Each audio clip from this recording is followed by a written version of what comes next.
le balado de l'Aquarium du Québec. Bienvenue à ce deuxième épisode de Bulle de vie, le balado de l'Aquarium du Québec. Mon nom est Stéphanie Tremblay et c'est moi qui anime ce balado sur le merveilleux monde marin. Donc, chaque semaine, on parle d'un animal différent qui vit à l'Aquarium du Québec pour mieux comprendre son univers.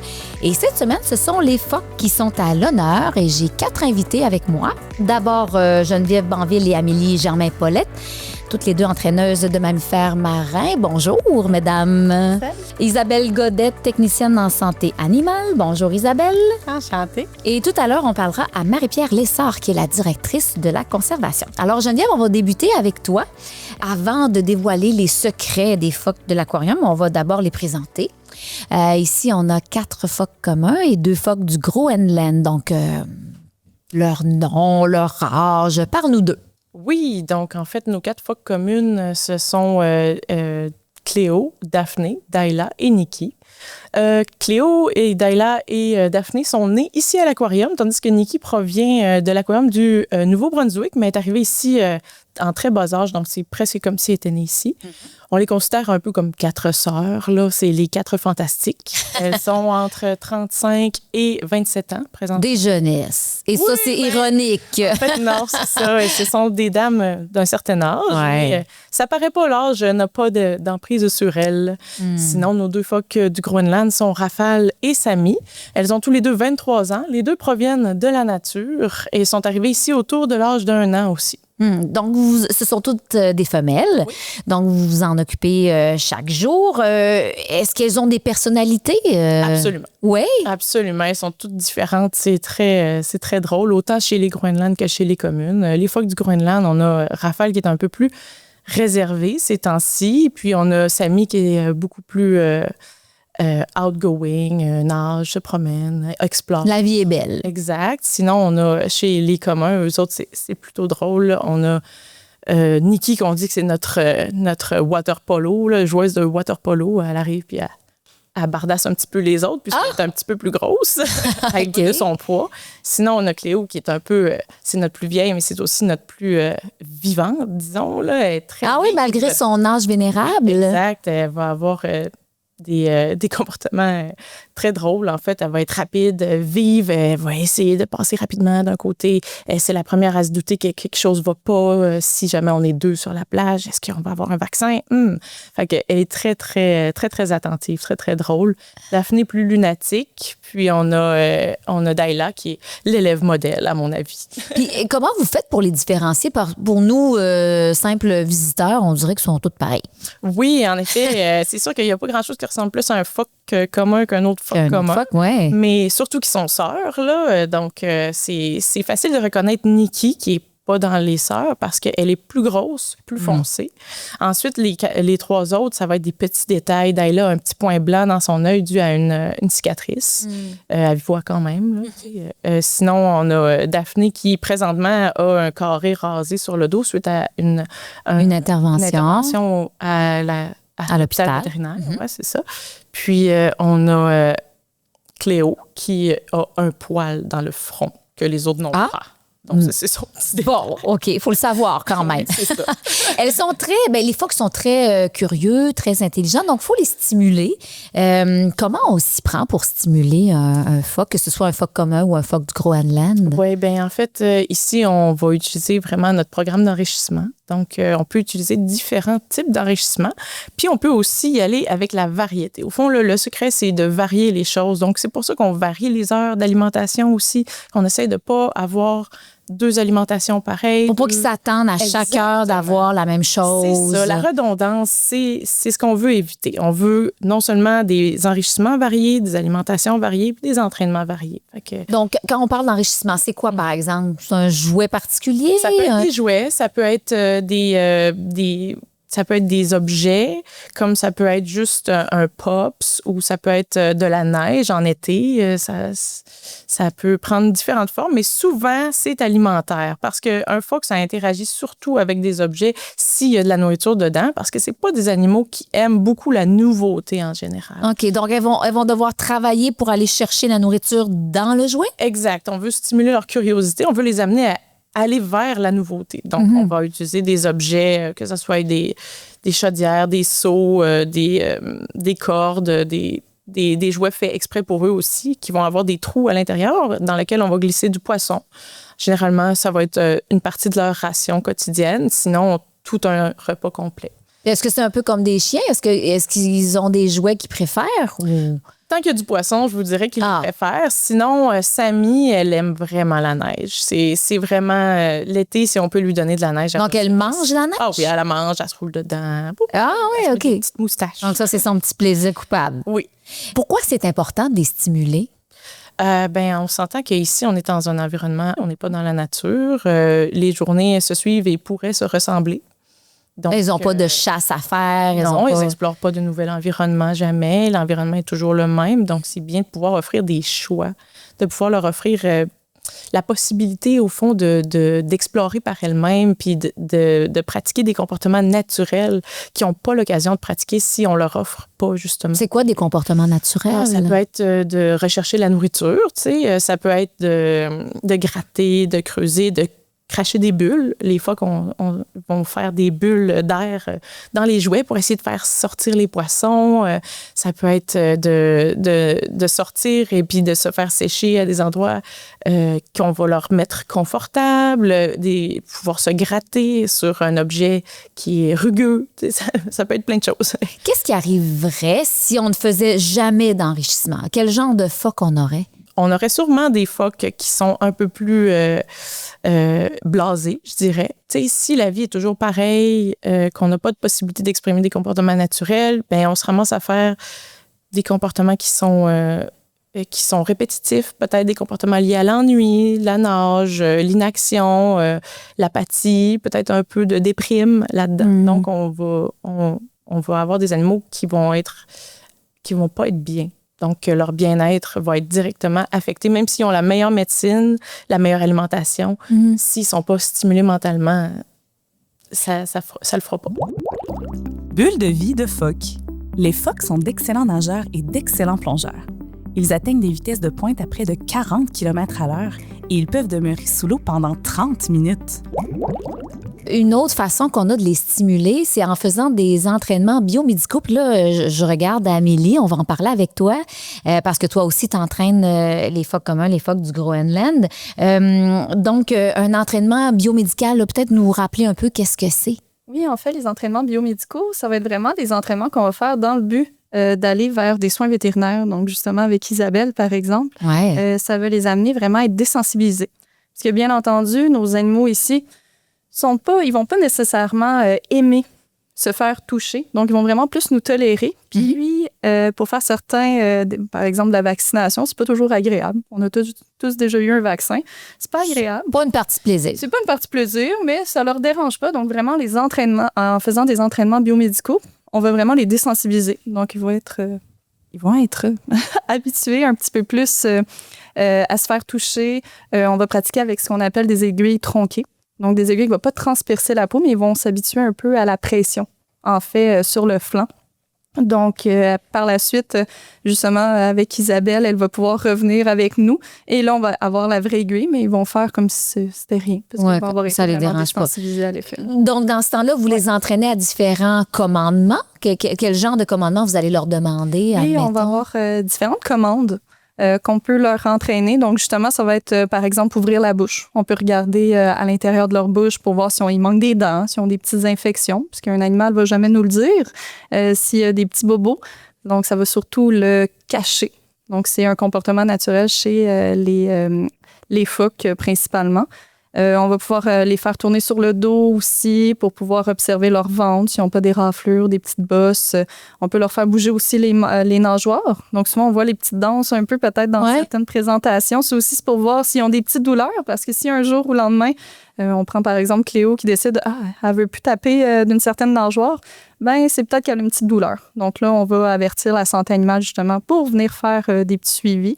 On peut faire des pratiques aussi de prise de sang. Donc, récemment, on a réussi une prise de sang avec Rafale. Puis ça, dans le fond, on l'a pratiqué pendant plusieurs semaines.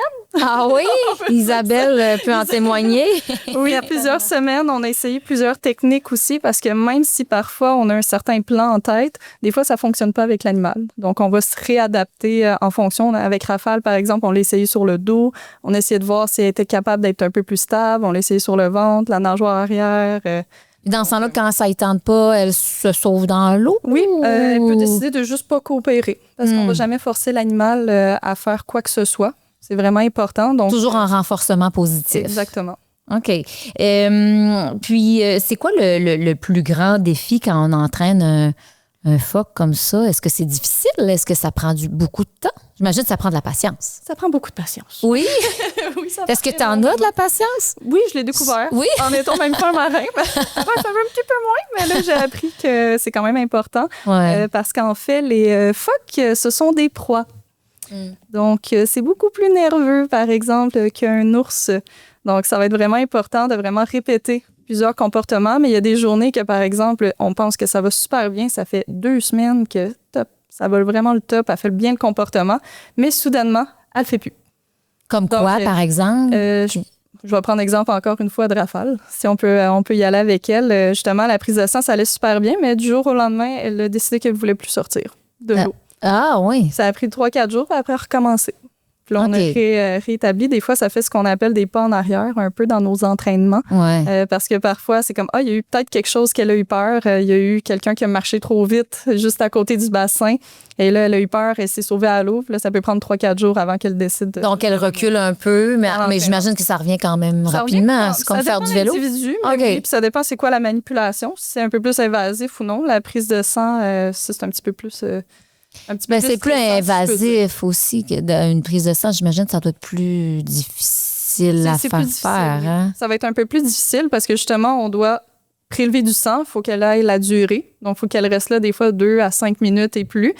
Sans bouger. La veine aussi. Ouais. Donc, on s'entend que nous, on les voit super bien quand on s'en va pour se faire prendre des prises de sang, mais c'est pas la même chose avec les phoques. Leur peau, en plus, est un peu plus noire, nos espèces qu'on a ici. Donc, la technicienne, il faut qu'elle soit efficace quand elle prend sa prise de sang. Il faut qu'on ait nos bons repères anatomiques. Oui, il faut qu'on opère. Elles sont bonnes. Elles ont réussi bien. Est-ce que tu as une anecdote un peu cocasse par rapport à l'entraînement avec les phoques? Plusieurs. Ah oui? Raconte. Mais je vais en commencer avec celle qui me fait le plus rire aussi, justement, avec Rafale. Je reste avec Rafale encore. Elle était sur le dos pendant qu'on pratiquait certaines manipulations. Et là, elle a fait un petit saut. Puis moi, j'étais quand même proche pour essayer de regarder au niveau de sa queue, sa nageoire. Puis en se retournant, j'ai reçu sa nageoire en pleine face. Et j'ai été giflée. Arrière. Est-ce que ça fait mal, une gifle de phoque? Ça surprend. Ah oui? Ça surprend. Donc, vraiment, en se retournant, je l'ai reçu en pleine face. Puis là, on rit. Là. Après ça, ça n'a pas fait mal. Non, je comprends. Bulle de vie de phoque. Sous l'eau, les narines du phoque se ferment hermétiquement. Aucune chance que l'eau salée n'entre par le mauvais endroit. Alors, Geneviève et Amélie, j'en profite puisque vous êtes là pour refaire nos bulles en rafale. Donc, c'est des petites questions avec des réponses courtes. Avez-vous un chouchou dans les animaux que vous entraînez? Là, si tu inclus tous les animaux ou juste les phoques? On peut dire tous les animaux. Bien, c'est sûr qu'il y en a qui nous font plus rire que d'autres. Clairement, chacun a ses petites préférences. Donc, ce serait qui? Ça va vraiment varier des jours au lendemain, mais je l'avoue, moi, les renards arctiques, c'est mes petits chouchous. Ouais. Là, moi, je suis surtout sur René. Là, je suis responsable de René parce qu'ils ont certaines petites personnalités. Puis aussi, on les laisse, sont du vieux aussi, nos renards arctiques. Donc, on a Joséphine, par exemple. Ah, Joséphine, c'est un grand cœur, définitivement. Oui. Là, Joséphine, tu peux en parler. Elle est un petit peu lunatique. Mais elle est un peu coquine aussi, Joséphine. Oui, mais tu sais, c'est tellement un renard hilarant. Là. Elle aime beaucoup les jouets. Là. Tu peux lui donner un jouet avec rien, puis elle va partir en courant puis en jappant. OK, donc c'est un peu un coup de cœur commun. OK. Puis on aime beaucoup aussi les phoques aussi en général. On a comme une commune que je pense qu'on aime beaucoup les deux, c'est Daila, Ah oui, l'élève modèle. Daila.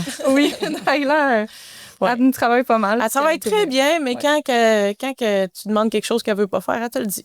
Mais c'était ma prochaine question. L'élève modèle, ce serait Daila pour les deux? Définitivement. OK, Daila. Qui est la petite tannante, la petite rebelle dans les phoques? Dans les phoques. Vous avez le droit de dire des différents. Ça dépend tellement des fois, mais présentement, on a Daphné puis Nikki qui sont un peu plus... ils quittent leur place, ils répondent un petit peu moins à l'entraînement, puis ils vont venir bumper les autres phoques pour voler le poisson. Ah oui, Parce que c'est sûr que c'est une dynamique de groupe. Hein? Fait que si tu as un animal qui décroche, mais toi, tu peux continuer d'entraîner les autres. Sauf que ce qui arrive, c'est que des fois, eux autres, ils surgissent du fond de la mer, comme dans Jaws. T'entends. Ou des fois, ils savent très bien qu'ils se ressemblent. Hein? Fait que des fois, tu demandes à un phoque de venir sauter mettons, à la cible. Et c'est l'autre qui va prendre sa place. Il retourne dans l'eau et un autre fait surface, mais c'est pas le même. C'est drôle. Ils ont toutes des petites tactiques comme ça pour essayer de voler du poisson. Puis des fois, ta main t'arrive pour le donner, puis c'est pas le bon phoque. Et d'autres fois, ils réussissent leur petit stratagème. Donc là, maudit, je l'ai renforcé pour la mauvaise chose. Puis là, c'est sûr que vu que c'est renforcé, ce comportement-là, ils vont le reproduire. Oui, je comprends. Qui est la plus lunatique? Daphné. Daphné, ça a l'air d'être... Elle est tellement drôle. Des fois, elle peut se ramasser. Hein? Elle regarde le ciel, elle regarde à côté. Tu l'appelles 10 fois, elle te répond pas. Mais c'est pas qu'elle est sourde, elle entend très bien. Là. OK, juste dans la lune. Puis tu l'entraînes, mettons, à quelque chose qui est quand même difficile, entrer dans la cage. Puis ça fait, je sais pas, 6 mois que tu l'as pas fait. Puis là, elle est dans la lune. Elle répond pas à sa place. Elle finit par venir, passe dans la cage, ressort. Comme si de rien n'était. C'est quand même charmant. Mais c'est adorable. On adore ces petits comportements lunatiques. Elle est parfaite, en fait, comment qu'elle est. La plus gourmande? Nikki. Clairement, Nikki, c'est elle la plus grosse. Un petit peu plus. Elle est plus gourmande. C'est certain que des fois, elle peut avoir une plus grande quantité de nourriture. Mais c'est elle un petit peu plus le petit requin. Ouais, on va l'avoir plus fréquemment. Les autres, c'est certain, on a... Cléo aussi donne pas sa place, par exemple. Cléo, la plus vieille, elle est plus vieille, elle est faite plus menue, mais ses poids peuvent accoter ceux de Nikki, des fois tellement gourmande. Et si on vous laissait le choix, entraîner toute votre vie un phoque commun ou un phoque du Groenland? Et vous n'avez pas le choix de répondre. Moi, je dirais phoque commun. Je dirais phoque du Groenland. Intéressant. Merci pour ce segment de Bulles en rafale. Bulle de vie de phoque. Avec le projet Loufoque, l'Aquarium du Québec accueillera à l'été 2026 de nouveaux phoques dans ses nouvelles installations. 400 000 litres d'eau salée seront nécessaires pour remplir les bassins des phoques. Maintenant, on passe aux soins vétérinaires avec Isabelle Godette, qui est technicienne en santé animale. Les phoques, on ne se le cachera pas, les phoques de l'aquarium, ils ont quand même des âges vénérables, en moyenne une trentaine d'années. Donc, pour les humains, ça peut paraître jeune, les petites jeunesses, mais pour un phoque, une espérance de vie d'environ 35 ans, grosso modo. Donc, on peut dire qu'elles sont gériatriques, les phoques de l'aquarium. Oui, c'est ça. Nous, ici à l'aquarium, depuis déjà quelques années, on a travaillé avec les entraîneurs pour pratiquer des entraînements biomédicaux plus spécifiques pour avoir un suivi plus rapproché de nos petits phoques qui sont vieillissantes. Et quel genre de problème de santé on peut avoir quand elles sont quand même vieilles comme ça? Donc, comme tout animal qui va vieillir, comme pour les humains, ça va être les maladies gériatriques qui vont apparaître un petit peu. Donc, chez les animaux, on va avoir la particularité au niveau dentaire. Il va y avoir de l'usure des dents, de l'émail des dents, fait qu'il peut avoir des douleurs à ce niveau-là. Ensuite de ça, il va y avoir la perte de vision, la perte d'audition. On va également, malheureusement, avoir aussi des cancers chez les animaux. Même donc, chez les on phoques? Surveille ça.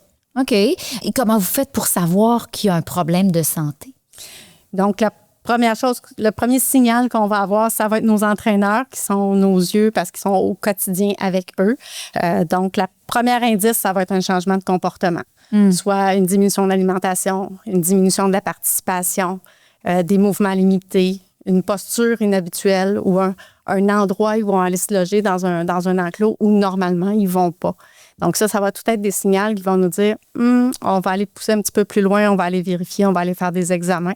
Fait qu'on va toujours aller du moins invasif au plus invasif. Donc, on va commencer par l'observation, on va aller discuter avec les entraîneurs, on va essayer des choses différentes. Des fois, c'est juste qu'il y a un décor qui a changé dans l'environnement qui fait que là, ils ne vont plus dans ce coin-là. Fait qu'on va aller modifier un petit peu ces choses-là. Si ça ne fonctionne toujours pas, mais là, on va aller faire une contention, par exemple, ou on va aller faire une anesthésie de l'animal pour aller faire un examen plus poussé pour arriver à un diagnostic. Donc, on a pratiqué depuis quelques années, on pratique les échographies avec nos femelles. Qu'on fait ici même à l'aquarium. Hein? Donc, exactement. Fait qu'on se place sur la plage, on a fait de la désensibilisation. Ça a été un travail de quelques mois. Donc, simplement pour apporter l'échographe sur la plage. Donc, pour qu'ils voient la boîte puis qu'ils se disent c'est pas dangereux. Puis ensuite de ça, on a intégré la sonde, touché avec la sonde. Donc, comme chez les humains, on va mettre un gel. Fait qu'il a fallu les habituer au gel également. Puis présentement, on est capable, là, avec tout cet entraînement-là, de faire les échographies au niveau utérin. Donc, c'est vraiment par étapes que les entraînements se sont faits, hein? C'est ça, étape par étape. Exactement. Puis souvent, on va être en collaboration justement avec la santé animale parce que oui, nous, on va pratiquer certaines choses à ramener, par exemple la boîte un peu plus proche, qu'on va utiliser des fois des bidons, le gel, ils vont te donner, mais au bout du compte, c'est la santé animale qui doit faire l'examen. Oui. Donc, à un moment donné, on emmène aussi la santé animale. Fait que c'est vraiment long parce que, comme Isabelle elle a dit, étape par étape, fait que c'est chaque petite chose qu'on peut penser, mais il faut habituer notre phoque à ces petites étapes-là que vous renforcez à chaque fois avec, avec des récompenses. C'est ça. Puis à l'occasion, il faut désensibiliser à nous, à nos odeurs, à nos mouvements, à nous, à notre voix, à nous. Donc, on va faire des petites phases d'alimentation à l'occasion pour lui dire, regarde, je suis ton ami. Moi aussi. Donc, juste pour dire, vous n'êtes pas juste dans le négatif avec Exactement. eux. Parce que c'est quand même des animaux quand même assez anxieux. Donc, vous réussissez à les approcher même si tu n'es pas son entraîneur. Exactement. Fait qu'avec l'entraîneur, lui, il va pouvoir nous dire, à ce moment-là, maintenant, tu peux toucher. Parce qu'il va être en train de cibler l'animal. Là, on va toucher, il n'a pas bougé, l'entraîneur va récompenser. On va répéter cette action-là toujours de la même façon. Fait que quand on va arriver pour le vrai examen, soit par nous ou par le vétérinaire, à ce moment-là, normalement, elle devrait rester en place puis bien coopérer. Ça arrive qu'il y a des problèmes qu'on ne peut pas résoudre, des problèmes de santé qu'on ne peut pas résoudre à l'aquarium. Et là, à ce moment-là, il faut aller à l'hôpital vétérinaire, souvent à Saint-Hyacinthe. J'aimerais ça que tu nous parles du cas de Daphné. Elle avait dû être transportée à l'hôpital pour une intervention assez particulière. Je crois qu'elle avait des pièces de monnaie dans le ventre. Daphné, la raison pour laquelle on a fait un transport à la faculté, c'est qu'on avait différentes petites choses. Elle avait des petits problèmes de yeux, on avait des soupçons au niveau de l'échographie abdominale qu'on avait fait. Fait qu'on s'est dit, regarde, vu l'âge qu'elle a, pendant qu'elle est transportable, que ça va bien, on va aller faire un examen complet à la faculté. Fait qu'on a organisé le transport, on a amené l'animal à la faculté où elle a subi son anesthésie générale, puis on a profité pour faire vraiment un bilan complet. Donc, on a fait les prises de sang, on a fait les échographies. Parce que là, elle était sous anesthésie complète, là. Exactement. Fait qu'à ce moment-là, avec toute l'équipe de la faculté, donc, on est tous dans les bons paramètres pour que tout se passe bien. Donc, on a fait l'examen complet. À la radiographie, on a observé des objets dans l'estomac, localisés dans l'estomac de l'animal, qui lui portaient pas préjudice, qui nous avaient pas donné de symptômes qu'il y avait quelque chose qui allait pas à ce niveau-là. Donc, ça a été une petite découverte fortuite. Et un peu malheureuse, mais bon. Un peu malheureuse. Donc, on était vraiment... on pouvait pas laisser ça comme ça. Non. Donc, on a prévu une deuxième visite plus tard parce que là, ça demandait d'autres spécialistes au niveau de l'endoscopie pour aller voir avec la caméra dans l'estomac ce qui s'y logeait. Ils ont été facilement retirés. C'était malheureusement des pièces de monnaie qui avaient été mangées par l'animal, probablement lancées dans le bassin là, par le public. Par des gens, oui. Puis justement, Amélie et Geneviève, vous entraînez les phoques au rapport d'objets, puis c'est une des raisons. Oui, en fait, c'est quelque chose qui arrive même souvent l'été, des petites casquettes d'enfants qui tombent dans l'eau, des choses comme ça, des lunettes de soleil, puis là, on envoie le phoque chercher. Et lui, c'est comme un jeu pour lui, mais en même temps... il faut qu'il y ait un renforcement. Oui, c'est ça. C'est sûr que, tu sais, on peut leur demander 100, puis parfois, ils vont le faire, surtout Daila, l'élève modèle. Donc, elle, parfois, elle va le faire sans présence de renforcement, mais souvent, il va falloir quelque chose. Mais ça, au bout du compte aussi, on n'encourage pas les gens à le faire parce qu'il peut y avoir encore une fois des éléments un peu plus... Puis on veut pas ça. Exactement. Donc, c'est vraiment dernier recours. On fait attention pour les bassins. Est-ce qu'elle se porte bien, Isabelle, Daphné, maintenant? Oui, elle se porte très bien. Donc, elle est sortie, ça a été retiré, tout va bien. Exactement. Bulle d'expert. Alors que les phoques sont des animaux qui suscitent l'intérêt avec leur bouille sympathique, d'autres animaux, comme les piranhas, inspirent la crainte. Poissons féroces ou carnivores sanguinaires, Ils ont mauvaise réputation, ces piranhas. Pourtant, certains sont bien inoffensifs, comme les dollars d'argent qui sont végétariens. À l'Aquarium du Québec, ces poissons d'eau douce, originaires de l'Amérique du Sud, sont nourris principalement avec du masuri végétarien. Et on leur donne même parfois de la laitue. On poursuit notre discussion sur l'univers des phoques avec Marie-Pierre Lessard, directrice de la conservation. Donc, Marie-Pierre, on va parler de sauvetage de phoques en milieu urbain avec toi parce que tu as pris part à un sauvetage assez particulier. Ça fait pas si longtemps, à Port-Neuf, l'an dernier. Qu'est-ce qui est arrivé, dans le fond? Bien, à la base, nous, on est partenaire avec le Réseau québécois d'urgence des mammifères marins. On est comme leurs premiers intervenants là, dans la région de Québec lorsqu'il y a un animal, un mammifère marin plus précisément, là, qui serait en détresse. Donc, nous, on est disponible pour eux pour aller intervenir en cas de besoin. Et c'est ce qui s'est passé. Là, donc, l'été passé, là, Ils vous ont appelé? Oui, ils nous ont appelé là, un beau dimanche matin à 7 heures pour nous dire qu'il y avait un phoque qui était dans une rampe de bateau. Le phoque semblait en bonne santé, mais il y avait eu quelques interactions là, non désirées avec un groupe d'adolescents. Avec un groupe d'adolescents. Je connais pas l'histoire au complet, mais c'était assez inquiétant pour eux pour qu'ils demandent d'intervenir pour aller voir si l'animal pouvait être déplacé.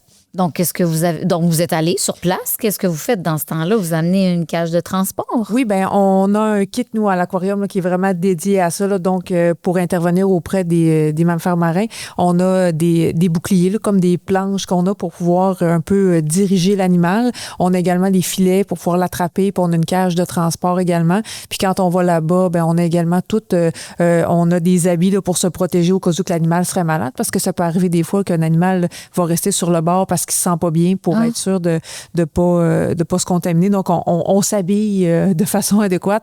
Et on est allé donc sur place. On était une équipe de 3 personnes. Et la façon que ça s'est déroulé, là, le phoque était vraiment très calme là, dans la descente à bateau. Et il était en bonne santé? Oui, il était en bonne santé. Donc, on est arrivé là. Il était super calme sur le bord de l'eau. Donc, à 2, on est descendu sur le quai. On était capable d'aller entre l'eau et le phoque. Donc, on a empêché le phoque là, de retourner vers l'eau en réalité. Et Félix, le guide animalier qui travaillait avec nous cette journée-là, a été en mesure là, de déposer le filet sur le phoque. Là, ça s'est passé vraiment tout doucement, ça a bien été. Ensuite, on a attrapé le phoque, on l'a vraiment bien sécurisé dans le filet. On l'a apporté au camion, on l'a déposé dans la cage.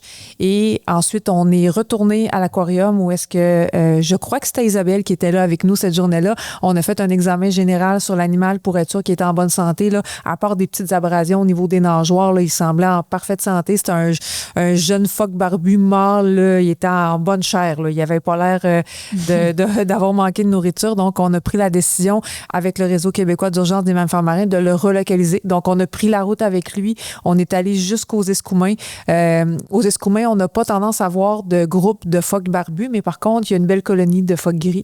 Donc, est-ce que ça se mélange, ces beaux phoques-là? Ça peut éventuellement se mélanger. On se disait tout au moins que là, il était retourné dans un milieu plus naturel pour lui, c'est-à-dire un milieu en eau salée où est-ce qu'il y a de la nourriture en abondance puisqu'il y a d'autres phoques qui restent dans cet habitat-là. Et en même temps, ben, il y avait déjà un bon bout de chemin là, de fait entre Québec et Tadoussac là, pour pouvoir retourner plus vers le nord. Donc, il a été relocalisé. On l'a déposé sur le bord de la plage. Il a été marqué avec comme un gros crayon rouge sur son dos. Pourquoi on fait ça? Ben, c'est pour les premiers jours lors de son relâchement, là, c'est que s'il est facilement visible, on s'entend que c'est d'habitude sont dans l'eau, sont gris, ils se confondent bien avec l'eau, mais avec ça sur le dos, il était très facilement identifiable. Pour qu'on les reconnaisse si jamais ça arrive à nous? Ben, s'il retourne sur le bord ou s'il est observé là, pour avoir des données, là, si jamais il est observé à nouveau dans les jours suivants, c'est pas quelque chose qui va rester à long terme, mais pour quelques jours. Puis également, là, on a mis là, un tag dans sa nageoire, là, fait que c'est vraiment comme une boucle d'oreille là, qu'on vient mettre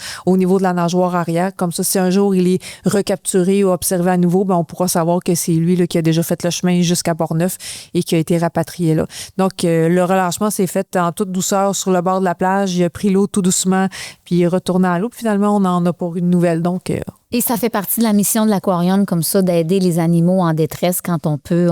Bien sûr, on les laisse en nature. Tout à fait. C'est vraiment la première ligne qu'on a, nous, c'est si l'animal est pas en danger, même s'il était sur le bord de l'eau, pas en danger, qui est pas dans un endroit où est-ce qu'il pourrait être dérangé ou que sa sécurité est mise en danger, on les laisse là parce que ça arrive quand même régulièrement là, qu'il y a des phoques qui remontent dans le fleuve puis ils vont reprendre le chemin par eux-mêmes. Ils vont retourner par eux-mêmes. Mais parfois, ça va arriver là, justement qu'ils sont dans des situations, soit que c'est leur vie qui est en danger ou qu'ils sont dans un endroit qui peut vraiment déranger, comme la vie urbaine, si on pourrait dire. Ou sinon, ben, ça peut arriver malheureusement qu'on va retrouver les animaux qui sont malades, qui ont des blessures, puis que là, ils ne pourraient pas survivre là, en milieu naturel. Et je me trompe ou ça arrive de façon plus fréquente qu'on entend des histoires de phoques en milieu urbain, même dans une rivière. À un certain moment, il me semble qu'il y en avait un qui avait été aperçu. L'été dernier, on a eu il me semble, c'était un petit phoque gris qui était aperçu là, dans la rivière Saint-Charles. Il était là pendant plusieurs semaines. Oui, ben, ça arrive. Est-ce que ça arrive plus souvent ou moins souvent qu'avant? Assurément, les réseaux sociaux jouent beaucoup sur ça parce que maintenant, ça se sait beaucoup plus. Ouais. D'une année à l'autre, là, ça faisait vraiment plusieurs années qu'on n'avait pas fait d'intervention sur un phoque. Mais là, c'était l'année passée, là, donc on a eu le phoque barbu, puis on aurait peut-être intervenu sur le phoque gris, mais il semble avoir repris le chemin, un chemin inverse. On a perdu sa trace éventuellement. Là, donc, on peut penser qu'il a retrouvé son chemin. On peut penser qu'il a retrouvé son chemin, mais pour l'instant, on n'en a pas de nouvelles. Est-ce qu'on peut les accueillir ici si jamais il y a un phoque en détresse, je ne sais pas, où c'est un jeune phoque, il n'y a plus de maman? Est-ce qu'on pourrait les accueillir ici dans nos bassins à l'aquarium? Bien, avec le nouvel habitat qu'on est en train de construire avec le projet Loufoque. Projet Loufoque, oui, exactement. On a construit un bassin de quarantaine extérieur et on a également 2 bassins intérieurs là, pour faire des soins médicaux plus rapprochés qui nous permettraient là, de recevoir un animal justement blessé qui ne serait pas réhabilitable. Donc, c'est vraiment le dernier recours. Donc, on travaillerait avec le ministère là, puis avoir des permis spéciaux qui nous autoriseraient, après une évaluation vétérinaire qui serait déclarée que cet animal-là ne pourrait pas survivre en milieu naturel, mais qu'il est quand même soignable, qu'il faut le dire, qu'on pourrait le ramener à l'aquarium, le soigner éventuellement, le garder avec nous. On n'aurait pas le droit de le remettre en milieu naturel par après. Là. OK.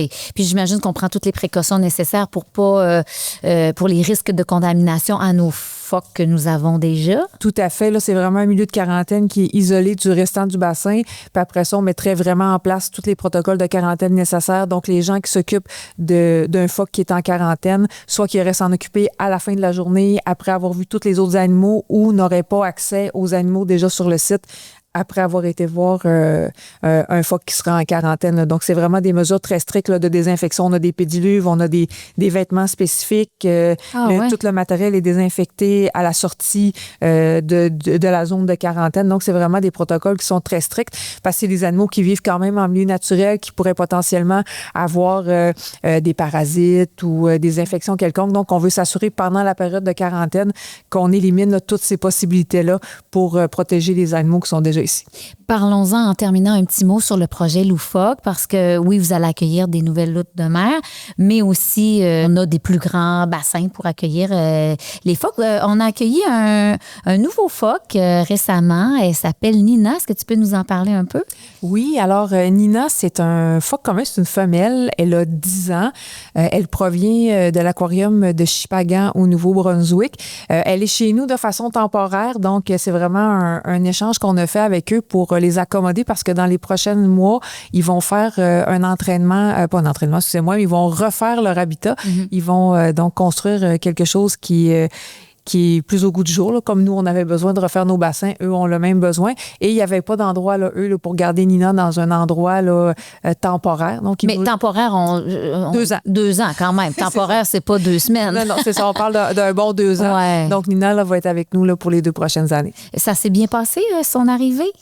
Alors, le transport s'est super bien passé. C'est l'équipe de l'aquarium de Shippagan qui sont venus la porter. Elle est rentrée à l'intérieur. On l'a gardée au sec quelques heures là, pour s'assurer que son comportement était correct. On lui a donné également accès au bassin intérieur là, pour voir un peu comment est-ce qu'elle se comportait et pour voir si tout allait bien toujours. C'est vraiment beaucoup d'observations là, quand un phoque arrive comme ça pour s'assurer qu'il va bien. Et après un 24 heures à l'intérieur, là, on lui a donné accès là, au bassin de quarantaine extérieure. Là, en ce moment, on est en adaptation avec elle, on apprend à la connaître.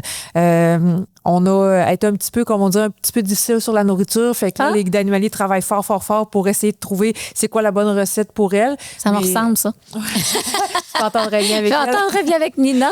Mais peut-être qu'on peut... Amélie, Geneviève, l'avez-vous côtoyée un peu, Nina? Comment êtes-vous tombée sous le charme de Nina? Oui, en fait, elle est vraiment curieuse. Ouais. Tu vois, l'humain ne lui fait vraiment pas peur. Là. Ah, c'est bien. On fait partie du décor. Là. Elle peut passer entre nos pieds puis le mur. Elle nous marche carrément dessus. Ben merci beaucoup à toutes. Geneviève et Amélie, on vous laisse retourner à vos phoques. Isabelle, tu vas continuer de faire un beau travail auprès des phoques vieillissants mais en santé de l'aquarium qui ont besoin de tes bons soins. Et Marie-Pierre, c'est pas le travail qui manque avec le projet Loufoque qui s'en vient. Alors, merci à toutes les 4 d'avoir été des nôtres pour ce 2e épisode de Bulle de vie. J'espère que nos spécialistes vous ont permis d'en apprendre davantage sur l'univers captivant des phoques. Et le prochain épisode, on vous parle d'un autre animal très intelligent et c'est la pieuvre. À bientôt!